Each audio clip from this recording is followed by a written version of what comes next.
Hey guys, Propong from Clash Academy here to bring you the first advanced lesson in our online tutorials. It's called Fun with Fireballs, and that's exactly what we're going to do. The concept of this tutorial is to utilize the fireball in such a manner that you gain not only a elixir advantage, but you also do a little damage on the tower. So you're chipping away at their tower a little bit too. So in this first example that we go into here, the villain is going to play the Ice Wizard and Princess, and the two are going to converge on the tower. And you're going to see why, and well, you're going to see how this is a really prime opportunity for you to use your fireball. So I'm starting the match here. The villain plays his giant. I'm going to play my giant in response. They're going to walk towards each other and meet at the bridge.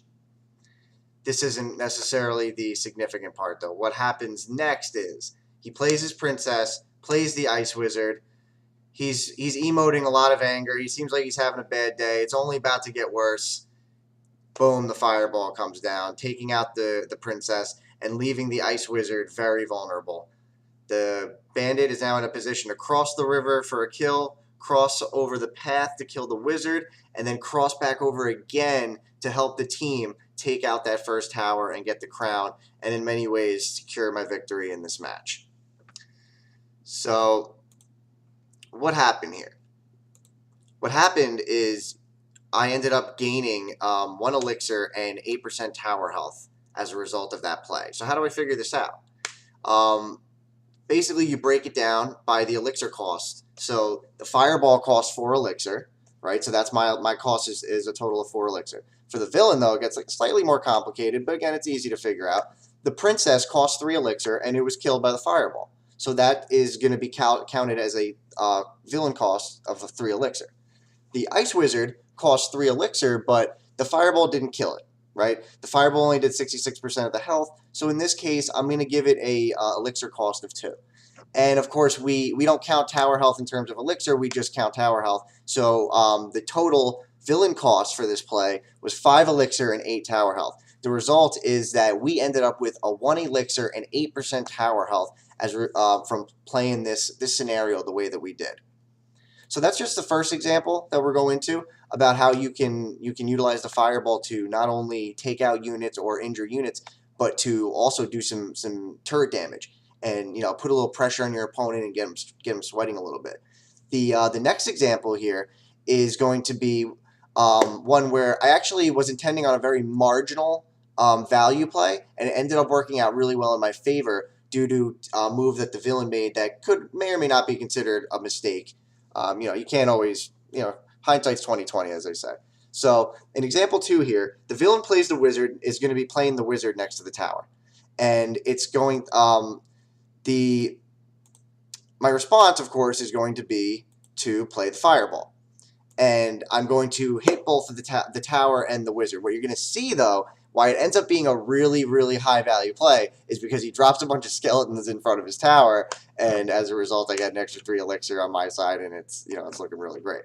So let's go ahead and watch it start here. So the princess is dropped. I drop barbs to take it out. He drops the wizard, right play, and here is where it gets crazy. Skeleton come popping out of nowhere.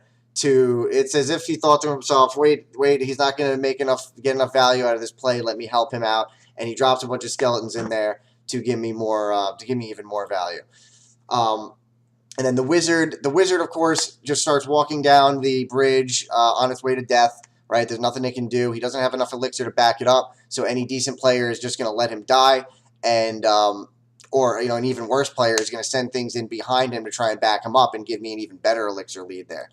So what happened in this example? Same thing for the hero as far as hero cost. 4 elixir. We sent 1 fireball over there. Nice and easy.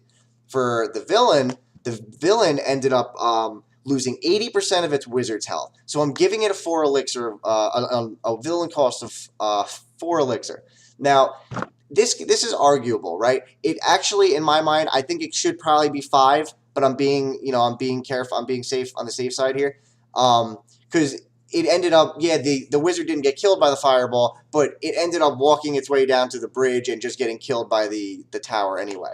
But for this example, let's just say, I try to stick to a standard, so it only did 80% of the health, so let's take 4 elixir there. Then what he did was he popped the skeletons, giving us another 3 elixir on our value. And we got the 8% tower health. So although the intended total was only 4 elixir plus 8%, we ended up actually getting, for a villain cost, 7 elixir and 8% health. And the outcome was that we got a tremendous 3 elixir advantage and 8% tower health with not even 1 minute into the game. So that's a really huge advantage to have that early in the game, and just goes to show you, the kind of really good stuff that you can do with the fireball if you save it and you use it for the right purposes. So thank you for joining for the first advanced lesson on fun with fireballs. Please subscribe to our channel, and if you like this video, like it, and comment if you have any questions or suggestions or comments. This is ProPong, and good luck with their clashing. Bye.